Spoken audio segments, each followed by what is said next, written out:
Good day mga boss, itong Pure Blend Titan meron daw kausap na import ngayon sa parating na Commissioner's Cup at hindi nga po ito kilala rin, pero napakabigat din po ang mga credential ng posibleng maging import na ito ng Pure Blend Titan.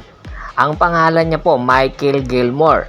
Alam nyo ba, ito yung 2.0 version ni Zach LaVine. Opo, kung gaano po kagaling itong si Zach LaVine, ganun din po kagaling itong si Michael Gilmore. 31 years old, 6'10 ang height, at 2019 NBA undrafted. Nag-high school sa James Richards sa Florida, nakapag-college sa BCU Florida Gulf Coast, at noong 2019-2020 nakapaglaro po sa Phoenix Hagen sa kung saan nasa NBA G League. Ilang taon din po itong naglaro sa NBA G League. 5 taon pagkatapos lumipat ng Europa ng 2 taon at doon na pong namalagi at nakapaglaro din po sa China noong 2024 sa Liaoning Flying Leopards. Tapos bumalik po ng Europa at nagpalipat-lipat na po doon ng iba't ibang liga doon sa Europa. Kaya masasabi po natin, ang hinahanap po na import nitong Pure Blend Titan ay isang bigating big man na merong outside shooting ability. Opo, sa height niyang 16, bibihira lang po ang nasabing kakayahan na merong outside shooting ability, attacking ability, low post ability, shot blocking ability, at ang pasa or assisting ability ay napakagaling din po. Kompletos Ricardos ang import na itong si Michael Gilmore.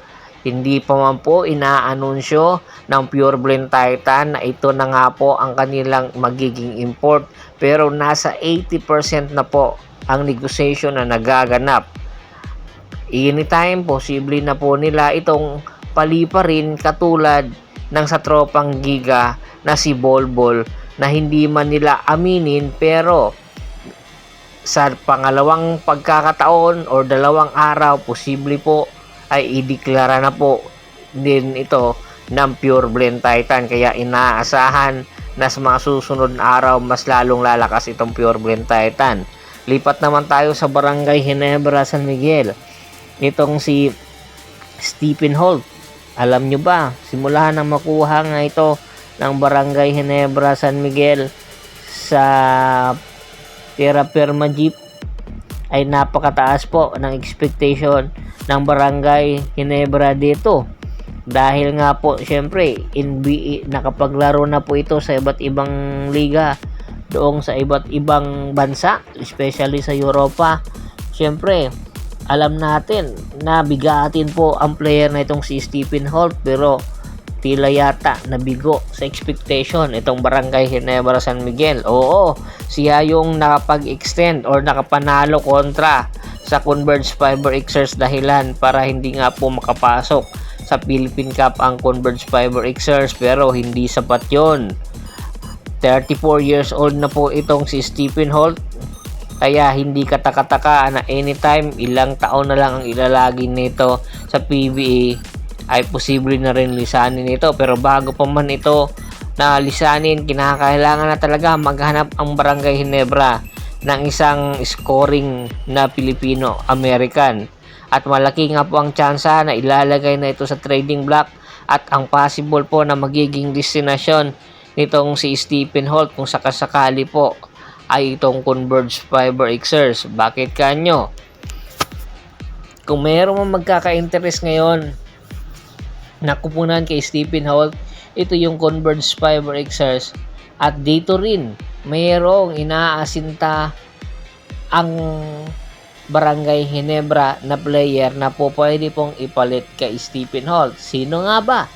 Kundi ito naman si Alec Stockton, isa sa mga posibleng maging kapalit nga nitong si Stephen Holt. Itong si Alex Stockton, napapabalita pong ilalagay na po sa trading block. Bagamat si Alex Stockton dinideny nitong si Delta Pineda Kung i-offer ba naman sa'yo si Stephen Holt, tiyak mas lalong lalalim ang iyong lineup. Lalong-lalo na itong si Alex Stockton, hindi po consistent sa nakaraang Philippine Cup. Dapat pagtunayan ng dalawang player na ito na si Stephen Holt at Alex Stockton na karapat dapat silang manatili sa kanilang kupunan. Pero kung sakali man itong si Stephen Holt mapunta sa Converge Fiber Xers at matuloy ang negosasyon na nagaganap, napakaganda po ng lineup ng nasabing kupunan na Converge dahil meron na po silang mga two-way player.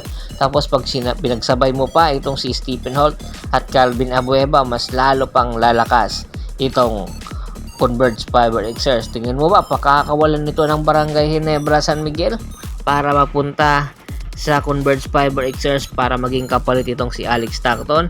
Komento na sa baba ng video at pag-usapan natin yan. Once again, this is Percival Monteron at your service. Don't forget to subscribe my sports channel at don't forget to click the notification bell button para nga maging updated palagi sa kwentuhan. At bago pa man natin tapusin ang ating kwentuhan, shoutout muna tayo sa ating mga solid followers na lagi pong sumusuporta sa atin, kay Kagawad at sa Kinudukusin ng Hagonoy, Bulacan, Anthony Lucky Alon at sa Lucky Alon Family, Ricky Lanza ng Ricky Rider TV ng Tansa Cavite, Juju Villa, Betel Sacer, Bigel Villarmino, Jerry Magistrado. Marami pong salamat sa walang sawa niyong pagsuporta. Pakibisita na rin po ng Facebook fanpage ko na Hapres PH3, Paul Goso at Bostor para po sa mga karagdagan sports balita. Hanggang sa muling kwentuhan, maraming salamat po.